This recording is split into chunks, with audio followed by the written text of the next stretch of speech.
এই জন্য বেঁকে না যায়। হ্যাঁ, আজ 17ই মে 2026 সাল। এখন আমরা আদা ও হলুদ, এইটা হলুদ টারমারিক যেটাকে বলে, এবং এইটা হচ্ছে আদা মানে জিঞ্জার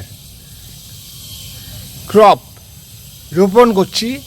আমার অলরেডি 1 মাস লেট হয়ে গেছে রোপণ করতে, কিন্তু কিছু করার নেই, কাজ ছিল অন্য অনেক, করতে পারিনি, আজকে করছি।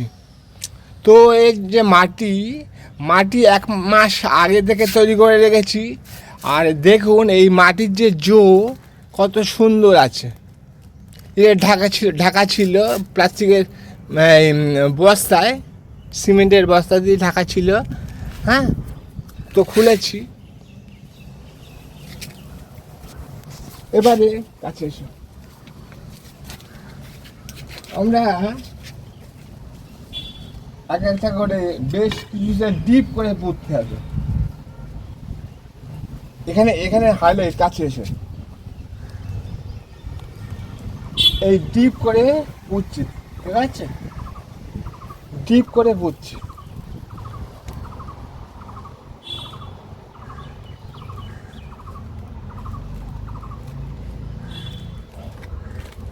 ডিপ করে পুঁতছি।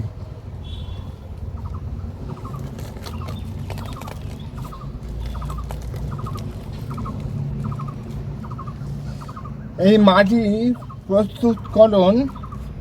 প্রস্তুত যে নিয়েছি 1 মাস আগে, সেইটা কীভাবে মাটি তৈরি করেছি সেটা ডেসক্রিপশন বক্সে দিয়ে দেব, দেখে নেবেন।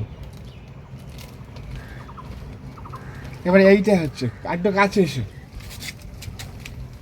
এই আমরা লাগাচ্ছি আদার কন্দ, মানে স্টেম রুট,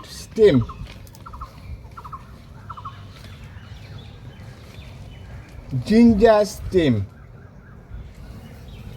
এটা হচ্ছে রূপান্তরিত কাণ্ড, মানে মডিফাইড স্টেম বলা হয়, মডিফাইড স্টেম। এটা এই যে রোপণ করছি, এখন 2 সপ্তাহ অন্তর জল দিতে হবে, তার আগে না। আর বৃষ্টির জল হলে তো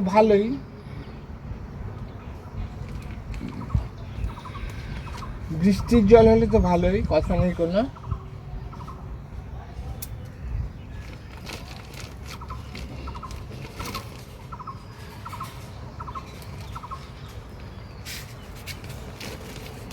এই আমরা মোটামুটি হয়ে গেল।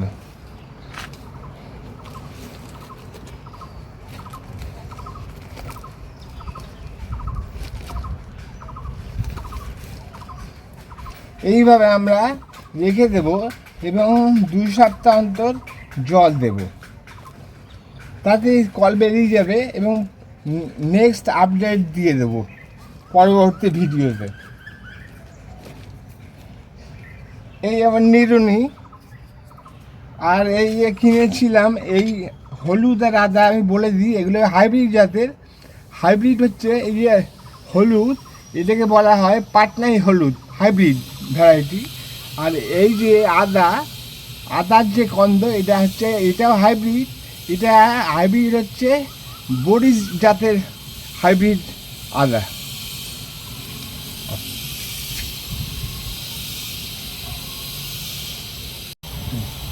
আচ্ছা, এই যে বস্তা, আমি বস্তা সম্বন্ধে একটু বলি। এই বস্তাকে আমরা মোটামুটি 2 ভাগে ভাগ করে নিয়েছি, গ্রো ব্যাগের মতো করে। এই 12 ইঞ্চির গ্রো ব্যাগ, 12 ইঞ্চির গ্রো ব্যাগ, এটা মনে রাখতে হবে, এতে ছোটো হলে হবে না। 12 ইঞ্চির গ্রো ব্যাগ মানে এক বস্তাকে অর্ধেক করে ফোল্ড করে, এইটাও তাই, পুরো বস্তাকে ফোল্ড করে অর্ধেক করে মাটি ভরতে হবে। হ্যাঁ, তাহলেই আমাদের ওই 12 ইঞ্চির গ্রো ব্যাগ তৈরি হবে। সেই 12 ইঞ্চি গ্রো ব্যাগেই কাল্টিভেশন করতে হবে, মানে চাষ করতে হবে। অফ করে দাও, বুঝেছো? আচ্ছা, আর একটা কথা বলে রাখি, এই যে মাটি, কাছে এসো, এই যে মাটির লেভেল, এর ওপরে 6 ইঞ্চি ফাঁকা রাখতে হবে, 6 ইঞ্চি। এইটা তাই 6 ইঞ্চি ফাঁকা রেখেছি আমরা। কারণ কি, এর ওপরে চাপা সার দিতে হবে এবং আরও অনেক কিছু অ্যাড করার জন্যে এই আমরা 6 ইঞ্চি ওপরের লেভেল থেকে মাটি উঁচু উপর পর্যন্ত গ্যাপ রাখবো 6 ইঞ্চি। ঠিক আছে, অফ করে। এটা আমার পরাগ মিলন নার্সারি, দীঘাপাড়া, মালঞ্চ স্কুল রোড, বড়জাগুলি পোস্ট অফিস এবং নদিয়া ডিস্ট্রিক্ট। এই নার্সারিতে, আমার নার্সারিতে আসার জন্য আপনারা যদি কলকাতা থেকে আসতে চান তাহলে যে কোনো নর্থ বেঙ্গলের বাসে উঠবেন এবং বড়জাগুলি বাস স্টপেজে নামবেন। ওখান থেকে গুগল ম্যাপ আছে, আমার গুগল ম্যাপে পরাগ মিলন নার্সারি দীঘাপাড়া বলে সার্চ করলে গুগল ম্যাপে ডিরেকশান পেয়ে যাবেন। আরও বলি, এটা আমার ডেসক্রিপশান বক্সেও দেওয়া আছে লিঙ্ক। এছাড়া আপনারা যদি নর্থ বেঙ্গল থেকে আসেন কলকাতার দিকে তাহলেও সেই বাসে করে বড়জাগুলি নামুন, নেমে ওখান থেকে আমাকে কল ব্যাক করুন। আমার ফোন নাম্বারটা নিয়ে নিন, 954, এটা আমার ডেসক্রিপশানে দেওয়া আছে হোয়াটসঅ্যাপ নাম্বার বলে। তা বলি 9546639998। এই নাম্বারে বড়জাগুলি চৌমাথায় নেমে আমাকে ফোন করলে আমি আপনাদের নার্সারিতে নিয়ে আসবো। আর এছাড়া যদি বাই ট্রেনে আসেন তাহলে কাস্টমার স্টেশনে নামতে হবে, নেমে এসে 22 অথবা 88 নম্বর লোকাল বাস, এছাড়াও অটো অ্যাভেলেবেল, ওতে করে আপনারা বড়জাগুলি চৌমাথা আসেন এবং ওখান থেকে এসে আমাকে ফোন করুন, আমি আপনাদের আমার নার্সারিতে নিয়ে আসবো।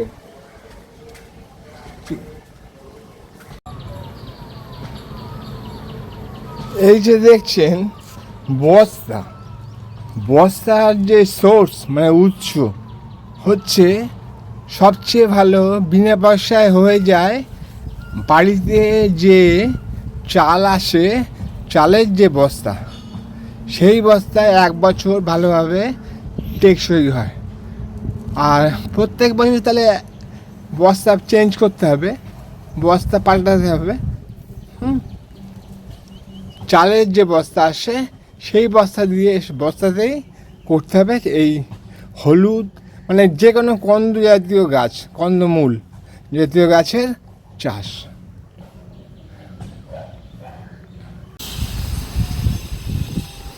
আমরা এই যে আদা এবং রসুন, আদা এবং হলুদ কন্দ রোপণ করলাম।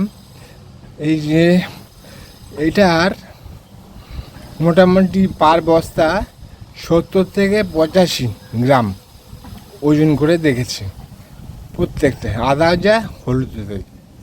আর একটা কথা বলে রাখি, এই যে মাটি দেখুন কত সুন্দর,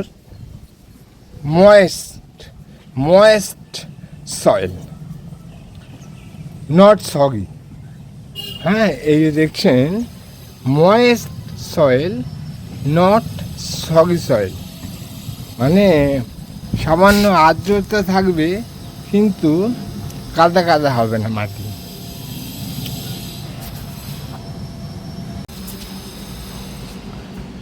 তাহলে আজকে থেকে 2 সপ্তাহ বাদে বাদে আমরা ভালোভাবে মিডিয়াতে, সয়েল মিডিয়া জল অ্যাড করব ভালোভাবে, minimum 2 week, within minimum 2 week or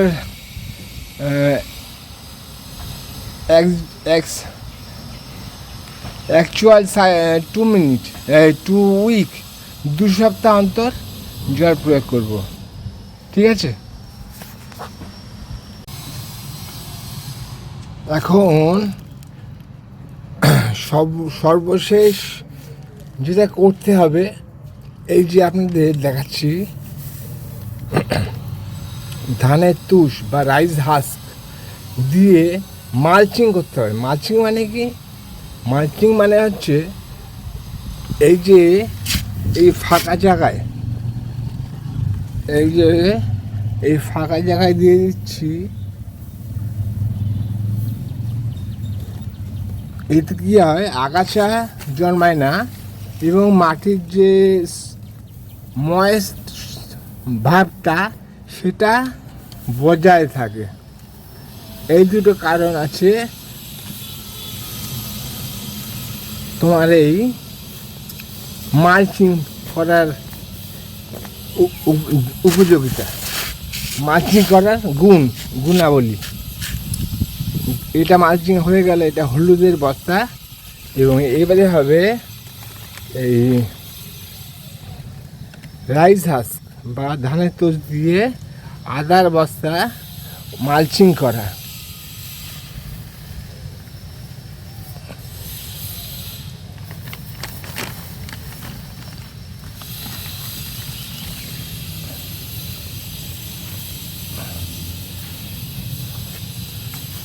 ভালোভাবে মালচিং করে দাও, ঠিক আছে? ঠিক আছে, তাহলে আমার মালচিং করা হয়ে গেল। হ্যাঁ,